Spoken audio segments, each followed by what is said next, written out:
kazi mtaani ama kazi NYS, kazi kwa vijana.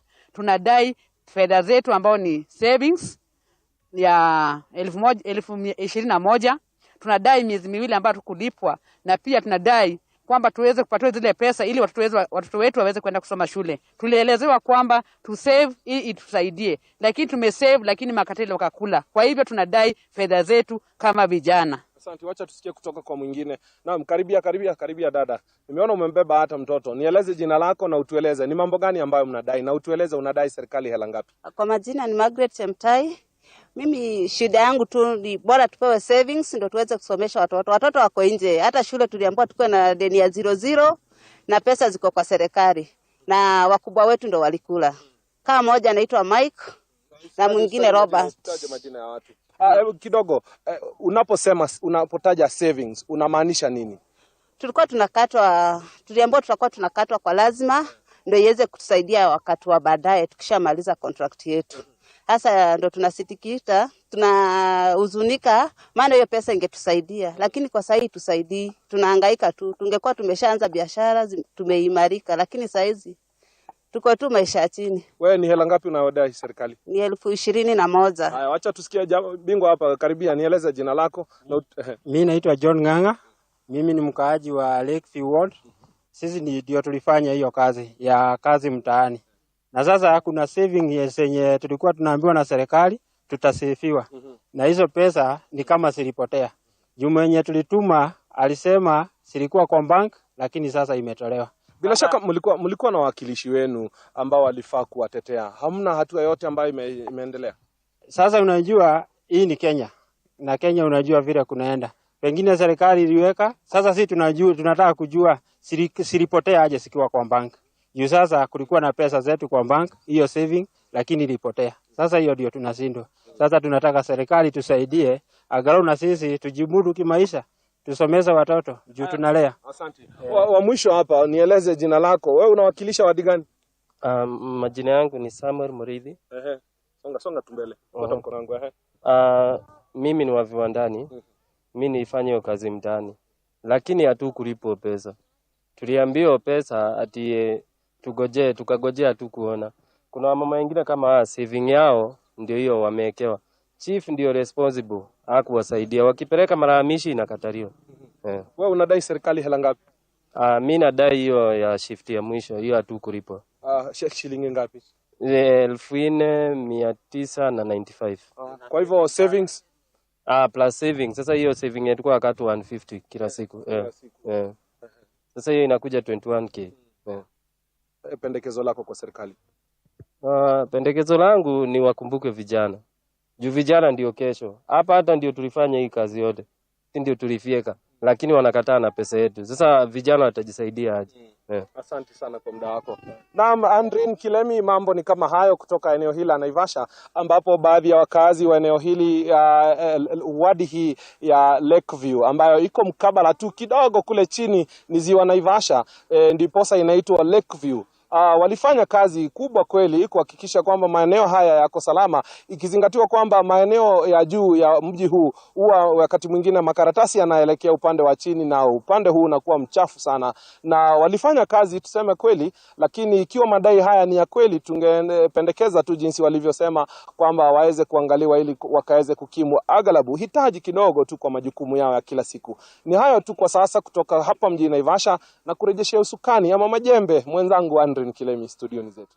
Asante sana Willy Dennis Njiru. Majembe nimeyapokea bila shaka, na tutakuwa tunafuatilia taarifa hiyo kwa faida yako mtazamaji, kuweza kubaini tu madai ya vijana hao na ambao wanalilia haki kutoka eneo hilo la Naivasha. Lakini katika taarifa nyingine ni kwamba kamishna wa tume ya kulinda data za Wakenya Margaret Kasait anahojiwa na kamati maalum ya bunge la kitaifa inayochunguza utata wa data za Wakenya zilizochukuliwa na kampuni ya Worldcoin. Kasait akitarajiwa kutoa mwanga zaidi kuhusu jukumu lake kulinda data za Wakenya na iwapo afisi yake iliyoidhinishwa na kampuni ya Tools for Humanity inahusishwa na Worldcoin. Mtazamaji, tunafululiza moja kwa moja hadi katika majengo ya bunge ambapo kikao hicho kinaendelea. Tusikilize nyie pia najiri. Tazama. it was established as follows. Tools for Humanity Corporation and Tools for Humanity Germany were registered as data controllers and data processors by ODPC. The Data Protection Act does not require a company to be registered in Kenya for it to be registered by ODPC. WorldCoin Foundation and WorldCoin Asset are not registered as foreign companies under the Companies Act. Tools for TFH and WorldCoin were through their products, World App, World ID, and WorldCoin protocol, collecting personal and sensitive personal data. The location of the data remains unclear, but includes Italy, South Africa, Germany, Poland, and the United States. From a preliminary review of the document, the security of the data cannot be impeached. However, there is need for government to conduct an independent security audit. 4. TFH indicated that the precise numbers verified for Kenyans were 508,569. 5. The purpose of the collection of the personal data varied and includes provision of World ID, provisions of WorldCoin, development, training, and testing machine learning models. 6. From the evidence availed, the consent obtained from Kenyans was insufficient and did not comply with Section 32 of the Data Protection Act 2019. Consequently, Honorable Chair and members, the multi-agency team made the following recommendation. 1. The current suspension on the operation of TFH in Kenya to continue for a period of 12 months until the data controller satisfies to have met specific conditions, including a security audit, provides the Kenyan government access to the data, registration with BRS, establishment of a local representative, simplifying their consent, carrying out a data protection impact assessment, and providing clarity on the data storage. 2. Cancellation of the data controller certificate for TPH Corporation, TPH Germany, for failure to comply with ODPC directive of 30th May to cease and desist processing of sensitive personal data, failure to conduct a DPI on the new processing operation, and inconsistency on where the Kenyan data is stored. 3. WorldCoin applied to a registered Kenya Regulatory Sandbox Program, preferable Capital Market Authority Sandbox, which allows for project, product, solution, and services to be tested before rollout to the Kenyan market. 4. World application to be pulled down from all app stores with the Kenyan region until recommendation 1 to 3 are fully and satisfactorily met. 5. Legal reforms. Legal reforms on data localization, on requirement for large-scale collection of sensitive personal data. 2. ODPC be allowed discretion to issue of administrative fine. Companies conducting commercial activities of significant impact to national security and economy to have a physical office in Kenya. 6. The Attorney General, CMA, CBK spearhead regulatory of digital asset and cryptocurrency, define the same as security under CMA Act. And finally, KRA to monitor and identify company for payment of income tax on income derived from the crypto in accordance to the Finance Act 2023.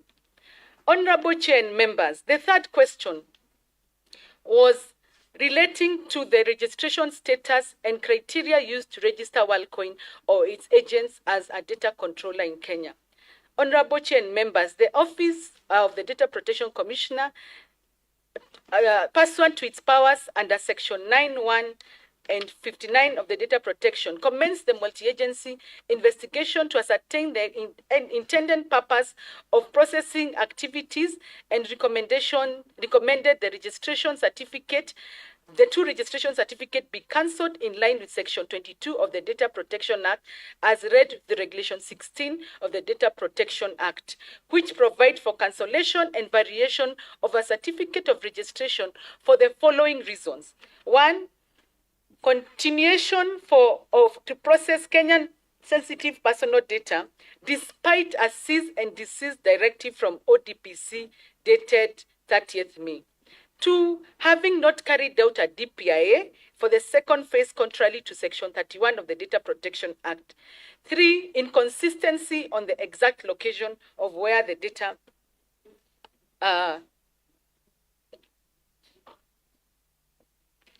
are stored. Honorable Chair and members, pursuant to the powers provided under Section 22B of the Data Protection Act as read the Regulation 16(1)(c) of the Data Protection Regulation 20 of 2021, the Certificate 139-138A-E5D9 and Registration Certificate 325-9256-645E, earlier issued to Tools for Humanity Corporation and Tools for Humanity GmbH, respectively, were revoked and cancelled on 5th of September. We have annexed, and this is Annex number 9 of copies of the cancelled certificate and letter of cancellation. Honorable Chair and members, the second part of this question sought to know the criteria under which the Office of the Data Commissioner registered WorldCoin and its agent as data controllers in Kenya. Registration, honorable chairs and members, registration of a data controller and data processor is governed by the Act and the Data Protection Regulation, which were published on 14th of January 2023 and came into effect on 14th of July 2022. Sorry, that is January 2022 and came into effect in 14th July 2022. Part 3 of the Act, read together with the Regulation 5 of the Data Protection Regulations on registration, provides as follows. An application for registration of a data controller, a data processor, shall be the form DPR1 set out in the schedule and be accompanied by the necessary fee. And then on 2, application for registration under subsection 1 shall be accompanied by a copy of the establishment, a particular of the data controllers and processor, including their name, contact detail, a description of the purpose of the data, a description of the category of the data they are processing. Honorable Chair and members, pursuant to Regulation 512, WorldCoin submitted to ODPC the requisite documents required for registration as a data controller and data processor, which we have referred to as a ODPC 6. Honorable Chair and members, allow me to clarify once more that registration as a data controller or data processor simply signifies that the entity is known to the office and that they process data of Kenyans or people located in Kenya. Further, it does not amount to certification or proof of processing activity of an entity or serve as an endorsement from the office of the entity compliance with the provision of the Act or any other laws. The fourth question, Honorable Chair and members. The fourth question, Honorable Chair and members, sought to establish the activity and operations of WorldCoin and its agents in Kenya. Honorable Chair and members, the document submitted to ODPC, WorldCoin stated its intention to collect both physical and in-app the following data from data subject: irises, face images, name, email address, phone numbers, date of birth, country of residence, IP address, and device information for purposes of signing up for the products and services. These products and services were World ID, a technology to prove person is real and unique while protecting their privacy. It is proof of personhood protocol that allows users to prove they are human without revealing their identity. World token. WorldCoin token, a utility token distributed globally and freely to people. WorldCoin app, World app, a mobile application platform that enables payment, purchase, and transfer using WorldCoin, a digital asset and digital currency that allows access to World ID, allows individuals to validate their uniqueness as well as offer a self-custody wallet. It is an avenue to send and receive support on crypto token. Honorable Chair and members, on the issue of operations of WorldCoin, documents submitted to ODPC indicate the operation in Kenya include hiring of local leadership and building local partnership. In Nairobi, they stated in their document they dealt with corporate partners, TELM, Bowman Station, OBY, community partners such as Nairobi County, Strathmore University, New Hope Mukuru, Kenya Data Governance and Privacy Society, the industry partners such as Blockchain Association, AmCham, Kenya ICT Action Network. Honorable Chair and members, further in place where WorldCoin sought to sign up users, WorldCoin alleged that its partners were like-minded local entrepreneurs called ORB operators. According to WorldCoin, these ops are independent contractors who would have gone through a written application and interview process and also have screened and verified to be in compliance with the application known as You Know Your Customer KYC requirement. Each operator was required to fill an agreement with the Tools of Humanity. The ops agreement submitted to ODPC are attached as ODPC 3I.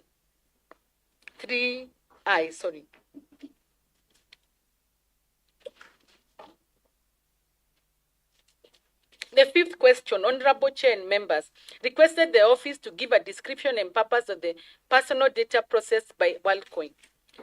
Honorable Chair and members, from the documents submitted to the Office of the Data Commissioner, the investigation report from the multi-agency team, WorldCoin stated its intention to collect both physical and in-app the following data from data subject: irises, face images, names, email, phone numbers, date, IP addresses, and device information. Honorable Chair and members, the purpose of the information collected as indicated in the registration application form was intended to prove humanness, provide uniqueness, issue World ID, verify World ID user account, and distribute, grant, or proclaim WorldCoin token. Machine learning, know your customer, on fraud detection, and carrying out operations and enabling use of the application.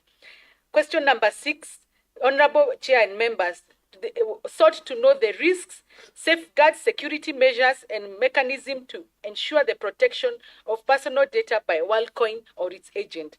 Honorable Chair and members, the data protection impact assessment provided by WorldCoin advised ODPC on the following possible risks: unauthorized access, sensitive biometric data, potential misuse of third-party consultants.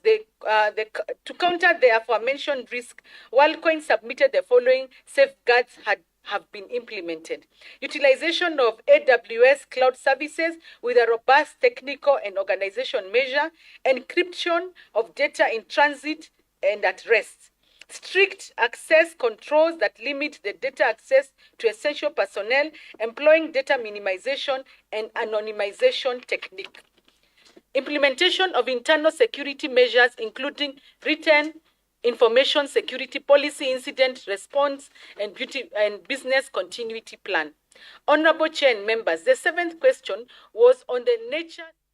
Naam, mtazamaji, hicho ni kikao kinachoendelea katika majengo ya bunge na ambapo kamishna wa tume ya kulinda data za Wakenya Margaret Kasait anahojiwa na kamati ya bunge kuhusiana na uchunguzi wa WorldCoin. Taarifa hiyo mwanahabari mwenza Elizabeth Mutuko anazidi kuifuatilia.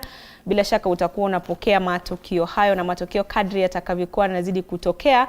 Na katika taarifa nyingine mtazamaji, ni kwamba wakazi wa eneo la Mumangani, kaunti ndogo ya Malindi, walifanya maandamano ya amani kupinga uvamizi wa shirika la maendeleo ya kilimo katika ardhi yao. Wakazi hao wanadai kuwa shirika hilo limekuwa likipima ardhi yao na kuweka mianga siku chache iliyopita. Wenyeji walisema takriban familia 60 zimeathirika, huku wenyeji wengine wakipotea katika eka 2 hadi 6 za ardhi yao katika mpaka wa ADC. Ruben Nyongo, mkazi wa eneo hilo, alisema wanafahamu ADC wana ardhi na wamekuwa majirani. ndani na shirika la serikali kwa miaka mingi, lakini wameshtuka kuona viongozi wanaweka mipaka ya kuhusisha wananchi. Hayo aliyasema yalipelekea kuvamiwa kwa ardhi yao, huku maafisa wakiweka alama ya mipaka peke yake bila familia jirani.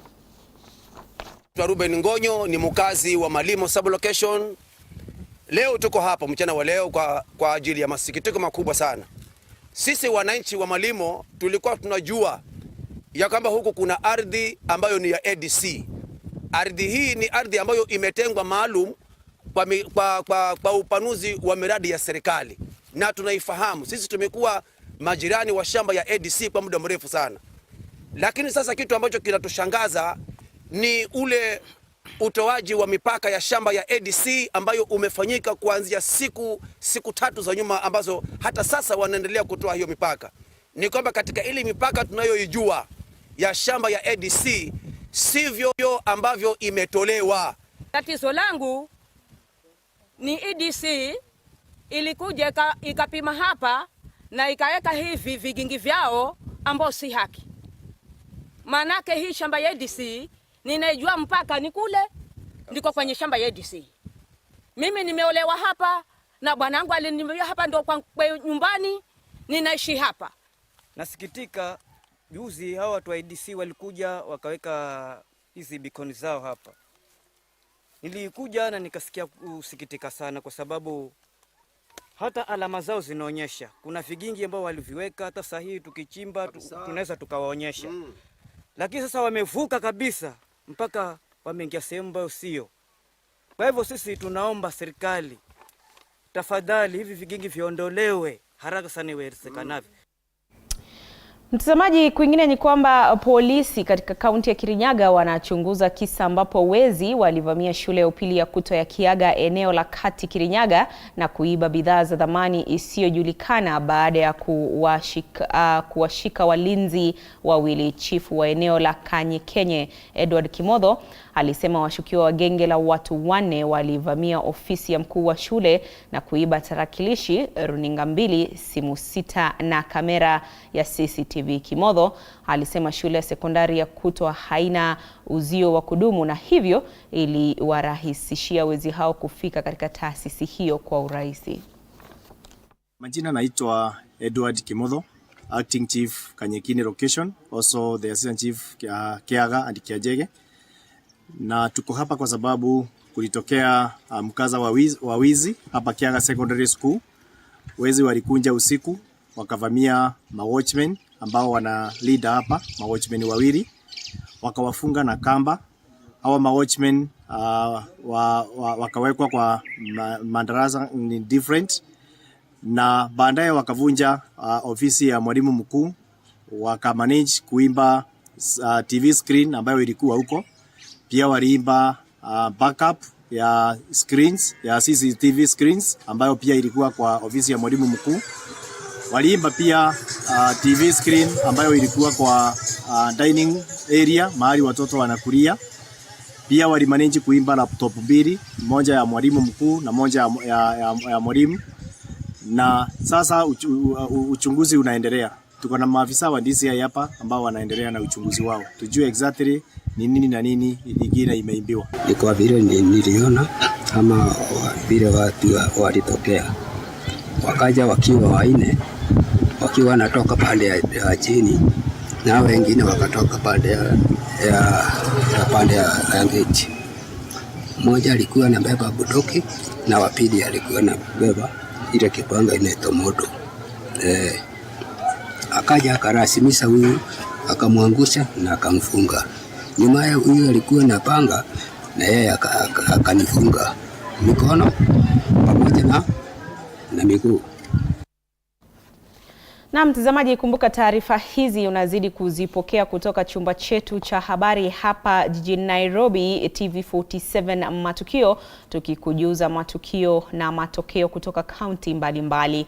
Na sasa tuelekee katika kaunti ya Pokot Magharibi ambapo gavana wa kaunti hiyo Simon Kachapin amewapa wakazi wa kaunti hiyo dawa na vifaa vya hospitali vitakavyohudumia zaidi ya vituo 145 vya afya katika kaunti hiyo. Wakazi wamefurahia juhudi za gavana wao Simon Kachapin kwa kuwawezesha watu kupata matibabu kwa urahisi kutokana na ukosefu wa fedha za usafiri, kwani iliwalazimu kusafiri mbali kwenda kujifungua na wengine kujifungulia njiani kabla ya kufika hospitalini.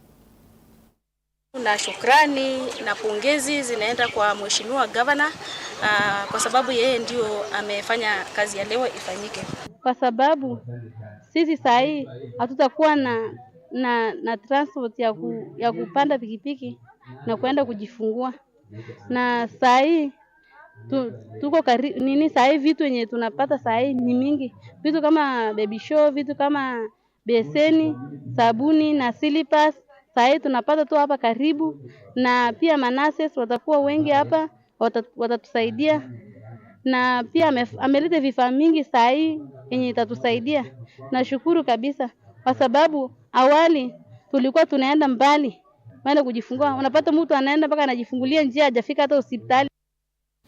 Naam, mtazamaji, kwa taarifa hiyo sasa tunaingia kwenye awamu yetu ya pili ya kipindi hiki cha TV47 Matukio. Kama kawaida kwenye awamu ya pili tunao mjadala hii leo tukiangazia mabadiliko ya hali ya anga. Kumbuka siku 3 zilizopita kongamano limefanyika hapa jijini Nairobi, ambapo viongozi mbalimbali kutoka mataifa kadha wa kadha waliungana ili kuweza kujadili mwelekeo ni gani, manake kuna mabadiliko ambayo yamekuwa kishuhudiwa na ambayo yamekuwa akiathiri hali ya anga. Studioni ninaye waziri wa maji kaunti ya Kakamega Penina Mukabane, ambaye atakuwa anaungana nasi kuweza kujadili swala zima la nyepi ambayo aliafikiwa katika kongamano hilo, na je, ni mkondo upi Afrika na Kenya inachukua katika kuhakikisha kwamba tunaweza kuangazia mabadiliko haya ya tabia nchi, na ni mikakati ipi ambayo kaunti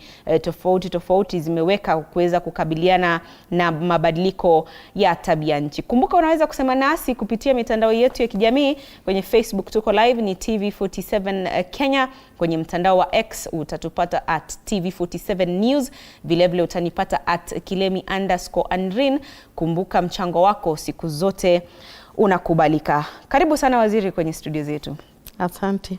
Naam, tunaangazia mabadiliko ya hali ya anga na mikakati ambayo kaunti imeweka kukabiliana na mabadiliko ya tabia nchi. Manake kaunti zimekuwa zikihimizwa utumizi wa nishati mbadala, renewable energy, kwamba kando na kutumia mafuta na ambayo yanatoa gesi chafu hewani, basi labda tuchukue mkondo wa kutumia nishati mbadala kama vile upepo, kama vile umeme, kama vile jua. Manake wakati mwingine na hususan katika maeneo ya vijijini tunapata watu wanatumia sola na ambayo inatoka kwa umeme. Je, kaunti tofauti humu nchini, kaunti 47, tukianza na kaunti yako ya Kakamega, labda ni mikakati ipi, ni sera zipi ambazo mmeweka kuhakikisha kwamba tunapambana na mabadiliko ya hali ya anga?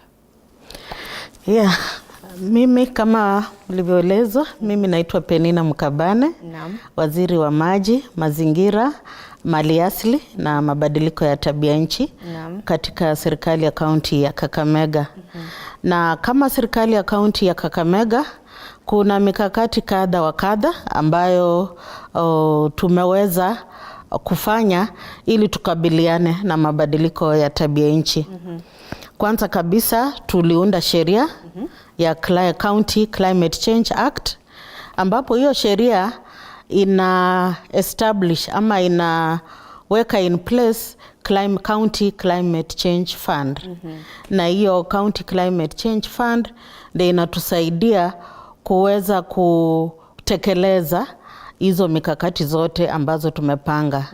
Kando na hiyo tuko na County Climate Change Action Plan na county risk assessment, inaitwa PCRA, participatory risk assessment, ambayo tulifanya kuanzia pale mashinani kwa wodi. Tumetengeneza pia zile ambazo naita structures kuanzia kwa wadi mpaka juu katika county level. Tuko na ward climate change committees ambazo zina suggest miradi ile ambayo tunatakana kufanya katika wadi zao ili kumitigate zile effects za climate change. Tuko na county climate change technical committee na ambayo iko na wale makatibu wa wizara ambazo zinahusika na maneno ya climate change. Tuko pia na county climate change steering committee ambayo iko na membership ya mawaziri mbalimbali ambao wanahusika na climate change, ambapo waziri wa mazingira ndio chairperson, alafu tuko na waziri wa kilimo ndani yake, waziri wa public works, waziri wa public service, waziri wa health na kadhalika, na economic planning. Kwa hivyo na kutoka katika hizi ward climate committees wameweza